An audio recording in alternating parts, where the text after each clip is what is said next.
में भारत देश में विचारधारा के दो मुख्य बिंदु है।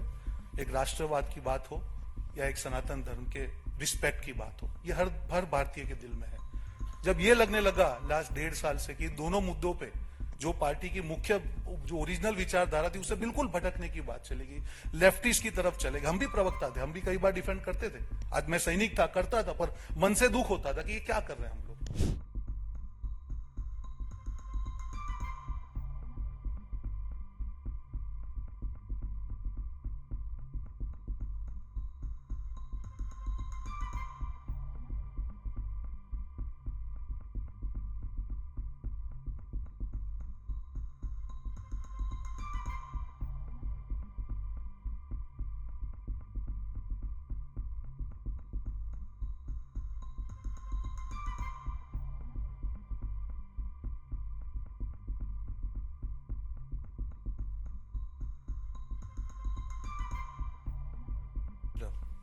आज नवरात्रि के पावन अवसर पर तीसरे दिन भाजपा की सदस्यता ग्रहण कर रहा हूं। गौरवान्वित हूं और एक युवा होने के नाते जो मोदी जी का विजन 2047, नड्डा जी, अमित शाह जी और पूरा बीजेपी परिवार, जो विजन उनका जो सपना है देश के लिए, एक भारतीय नागरिक होने के नाते कहीं ना कहीं दिल में हुआ कि हमको भी इसमें अपना योगदान देना चाहिए और किसी भी प्रकार की अपेक्षा के बिना सिर्फ देश के लिए कुछ करने की भावना है दिल में। उस नाते आज यहाँ पे मैं ज्वाइन हुआ हूँ और विश्वास दिलाता हूँ हमेशा ईमानदारी से 15 साल तक जो भी जहां पे मैं था, जो काम मुझे दिया गया, दिल से काम किया, कहीं दिमाग नहीं लगाया।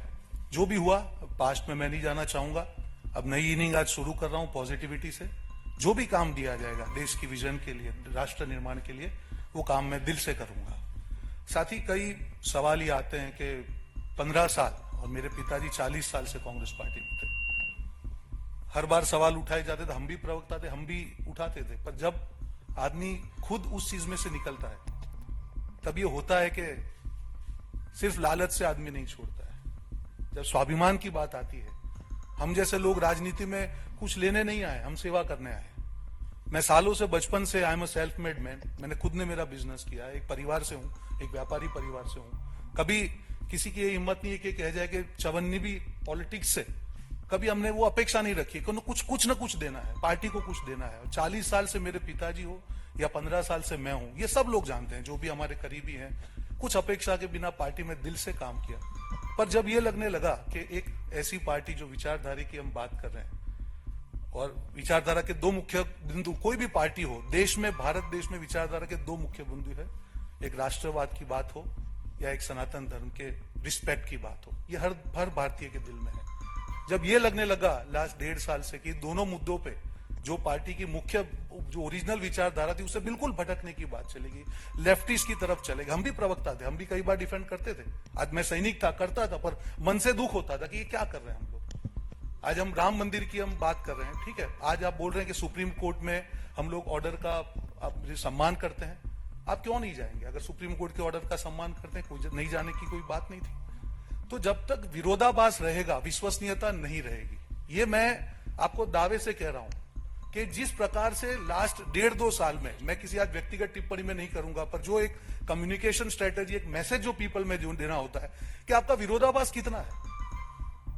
जो हमारे एक हैं जो थे कम्युनिटी, जिनके नाम में राम है, वो सनातन के जब अपमान हो रहा था तो हमको ये कहा गया कि आप चुप रहिए। देश के नाम का एक गठबंधन बनाया गया, पर उसमें देश विरोधी ताकतों को जोड़ा गया।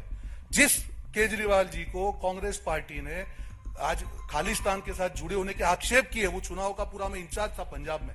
आज ऐसी क्या मजबूरी है कि आप उनके लिए लड़ रहे हैं, उनके भ्रष्टाचार के लिए? इतना बड़ा विरोधाभास नहीं हो सकता है। आज देश के सामने अब जाते आपका नैरेटिव बहुत क्लियर होना चाहिए। जिस ईवीएम के कारण आप 2 चुनाव जीते, आप उस पर सवाल उठा रहे हैं। और ऐसे कितने विरोधाभास है, मैं आपको बोले उतने विरोधाभास नाम करने को तैयार हूं। हर जगह पे आपकी जो पॉलिसी है, आप लेफ्ट पार्टी के साथ जुड़ रहे हैं, वो देश के खिलाफ है। कौन सी बात कर रहे हैं भाई साहब आप सीए की बात कर रहे हैं, वो जो कायदा था जो कांग्रेस ने मांगा था कि it is for giving citizenship, आप उसका विरोध कर रहे हैं। कल एक कांग्रेस के नेता ने कहा कि नहीं, हम तो मध्यम वर्ग के ऊपर टैक्स लगा देंगे, आप महंगाई की बात कर रहे हैं। सो ऐसे इतने एग्जाम्पल के जब तक आपका हर चीज में विरोधाभास रहेगा, कैसे देश आप पे भरोसा करेगा?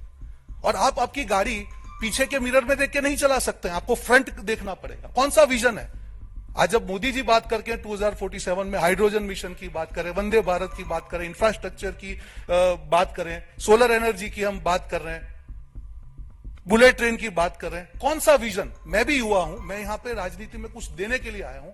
अगर विजन ही नहीं होगा, ऐसे व्यक्ति जिन्होंने कभी एक चुनाव नहीं लड़ा, अगर वो पार्टी का विजन तय करेंगे तो यह हाल होगा।